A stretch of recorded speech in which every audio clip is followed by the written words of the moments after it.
Well, you know the problem with democracy. I don't think there is any country in the world which does not call itself democratic. All countries in the world call themselves democratic. It's a matter, first, of definition, I think mainly of definition and of what we regard to be the essentials of democracy. We certainly ourselves regard ourselves as democratic. We understand why countries used to the multi-party system don't believe that a one-party system can be democratic, or are rather suspicious of the one-party system. We can't, frankly, convince them by sheer argument, philosophical argument, that this is possible. Perhaps the best thing is actually to see this thing in practice.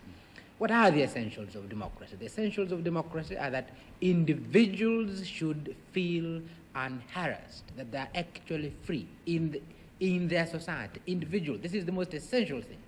I never see why an individual should not feel free because of a machinery of election. And the two-party or the one-party is really basically a machinery of election.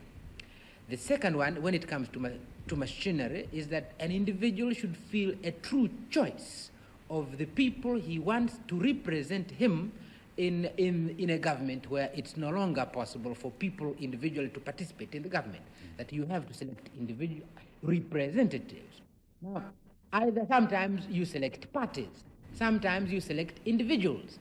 Now, frankly, I don't see why the thing cannot be democratic, simply because sometimes you select a party, which is what the Western countries usually do, and in our own case, you select an individual, the party being given, the party policy being given.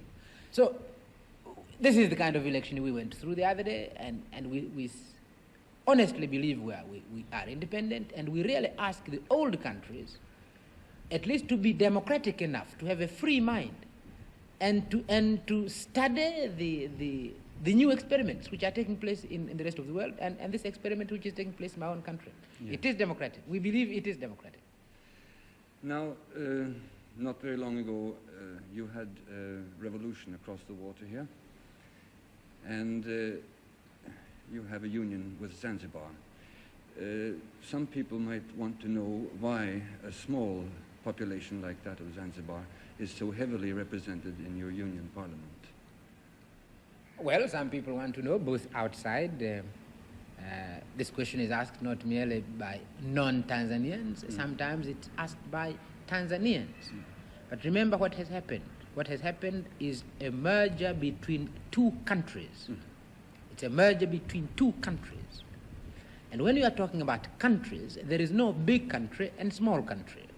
Countries are equal. Zanzibar was an independent sovereign state, not less sovereign than Tanzania, and Tanganyika was an independent sovereign state. And the problem is really how it's a question of constitution. How do you merge these two countries? And what kind of constitution do you adopt? Now, take the United States of America. Their own constitution provides for two houses. In one house, what is represented there are the states, and they're treated as equal. There's no big one, there's no small one. All of them are represented in the Senate by an equal number of people. Then you have the House of Representatives, where then you base it on population. We don't have two systems. But obviously, just as in the United States, you must take into consideration that the mergers are states, and states must be equal. Even in our own case, although we rejected a two-house system, you can't forget that in their stateness, Tanganyika and Zanzibar are equals. Now, you recently attended the OAU conference in Accra. What is your opinion now about the status of African unity as one part of the question? And the second one is, how about unity here in East Africa? Why don't we hear any more about the East African Federation? May I answer first? I think the second part of the question is probably easier and perhaps could explain my answer to the first part of the question. I'm a great believer in unity.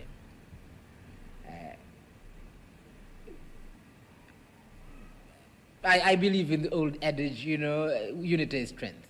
You know, I mean, this is truly, it is strength, and the human race would be much stronger if we were united. Would get rid of a lot of problems in the world if we could be united, and therefore the human race must move towards unity. And continents like mine, a country like Tanzania must move towards greater unity, continents must move towards greater unity, and the human race must move towards unity. But the difficulties. And the difficulties are not philosophical, the difficulties are merely political. It is one of those funny things in history that a state represents nothing. You know, it's sometimes accident of history. But once it is there, it has more power sometimes than religion, than philosophy, than all sorts of things. And people become extremely, you know, while they accept philosophically we must be united, once you have these lines on a map and you have created the thing you call the nation, it's a big problem. So Africa has, in a sense, missed the first opportunity, and that was, this is the thing I said in East Africa, that in East Africa we should have become united before we became independent, before we became separate states. We should have done that. I did advocate that in 1960. I did even go as far as saying, realizing this, I went as far as saying Tanganyika must delay her independence, or ought to delay her independence, so that we all become united, and then we take our independence. Well, this did not happen.